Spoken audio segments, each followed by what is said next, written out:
नमस्कार दोस्तों, एक बार फिर से स्वागत करता हूं मैं आपका आपके YouTube चैनल आई स्पीक में, जहां आपसे बातें होती हैं, आपकी बातें होती हैं और हमेशा आपके लिए ही बातें होती हैं।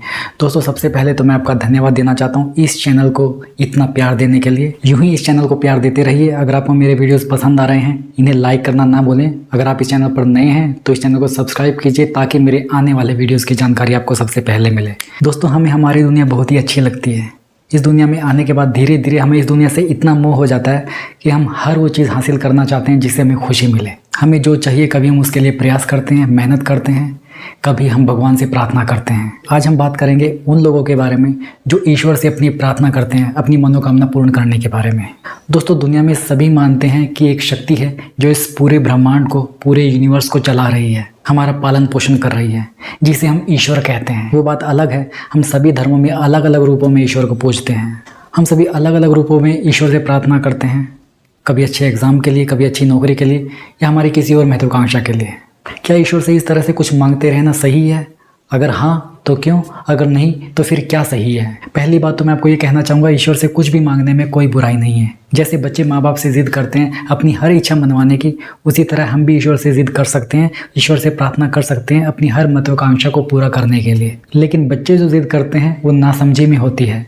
उन्हें नहीं पता होता कि उनके लिए क्या अच्छा है और क्या बुरा। अगर बच्चे की वह ज़िद गलत है तो हर माँ बाप कोशिश करता है उन्हें समझाने की। अगर वो फिर भी नहीं मानते तो उनकी इच्छा पूरी करनी ही पड़ती है। ये बात बिल्कुल सही है, हम ईश्वर की संतान हैं और ईश्वर की संतान होने के नाते हम ईश्वर से कुछ भी मांग सकते हैं, ये हमारा हक है। लेकिन जैसे बच्चे आपसे नासमझी में कुछ भी ज़िद कर सकते हैं, उन्हें नहीं पता वो जो मांग रहे हैं वो उनके लिए फ़ायदेमंद है या नुकसानदायक है। उन्हें तो बस वो चीज़ चाहिए, लेकिन आप जानते हैं उनके लिए क्या फ़ायदेमंद है और क्या नुकसानदायक है। फिर भी अगर बच्चे की ज़िद गलत है तो आप पूरी कोशिश करेंगे कि बच्चा वो ज़िद छोड़ दे, कोशिश करेंगे उसे मनाने की। लेकिन अगर बच्चा फिर भी नहीं मानता तो आपको भी उसकी ज़िद पूरी करनी पड़ती है, क्योंकि बच्चों की हर ज़िद के आगे माँ बाप को झुकना ही पड़ता है। इसमें बच्चों का भी कोई कसूर नहीं है। बच्चे नासमझ होते हैं, उनके अंदर समझ डेवलप हो रही होती है, डेवलप हुई नहीं होती। ठीक ऐसा ही रिश्ता हमारा भगवान से है। हम भी भगवान से ऐसी ही प्रार्थना करते हैं, प्रभु हमारी ये इच्छा पूरी कर दो। और जब वो इच्छा पूरी हो जाती है, प्रभु बस ये इच्छा और पूरी कर दो। हम नहीं जानते वो इच्छा सही है या गलत है, लेकिन फिर भी हम प्रार्थना करते हैं। एक इच्छा पूरी होने के बाद हम ईश्वर से दूसरी इच्छा की प्रार्थना करते हैं, और जब दूसरी इच्छा पूरी हो जाती है हम तीसरी इच्छा की प्रार्थना करते हैं। और ये सिलसिला कभी भी ख़त्म नहीं होता, क्योंकि जब तक जीवन है तब तक इच्छाएं तो रहेंगी। अगर इच्छाओं में संतुष्टि नहीं होगी तो महत्वाकांक्षा और बढ़ती रहेंगी।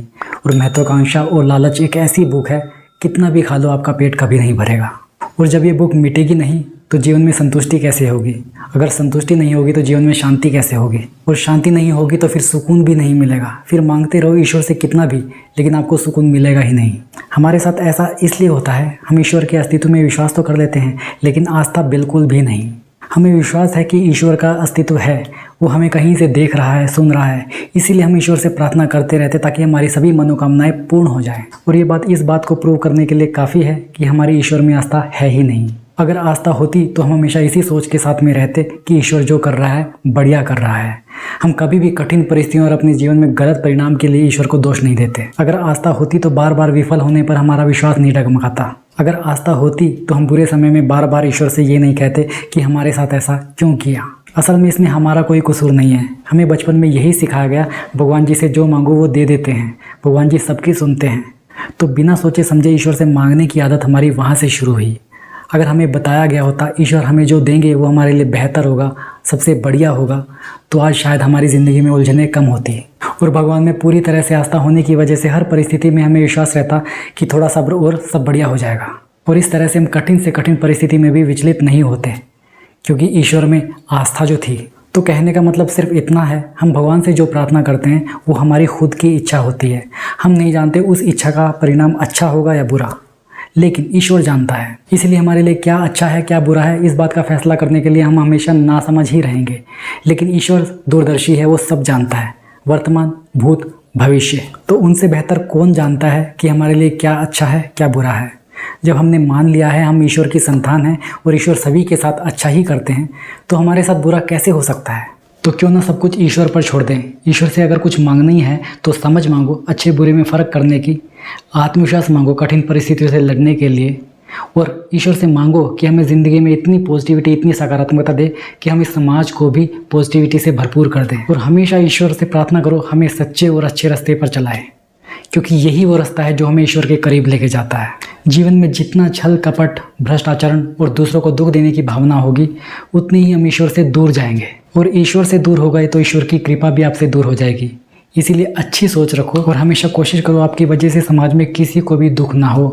आज के लिए बस इतना ही। अगर आपको यह वीडियो पसंद आया, इसे लाइक करें और शेयर करें उन लोगों से जिन्हें आप यह संदेश देना चाहते हैं। अगर आप पहली बार इस चैनल पर आए हैं तो इसे सब्सक्राइब करना ना भूलें, ताकि मेरे आने वाले वीडियोज़ की जानकारी आपको सबसे पहले मिले। अगर आपने मेरे पुराने वीडियोज़ नहीं देखे हैं तो देखें, और अगर आपके मन में कोई सुझाव या सवाल है तो उसे कमेंट बॉक्स में ज़रूर लिखिए, मैं उसका जवाब देने की पूरी कोशिश करूँगा। आपसे फिर मुलाकात होगी, तब तक स्वस्थ रहें, मस्त रहें और व्यस्त रहें। नमस्कार।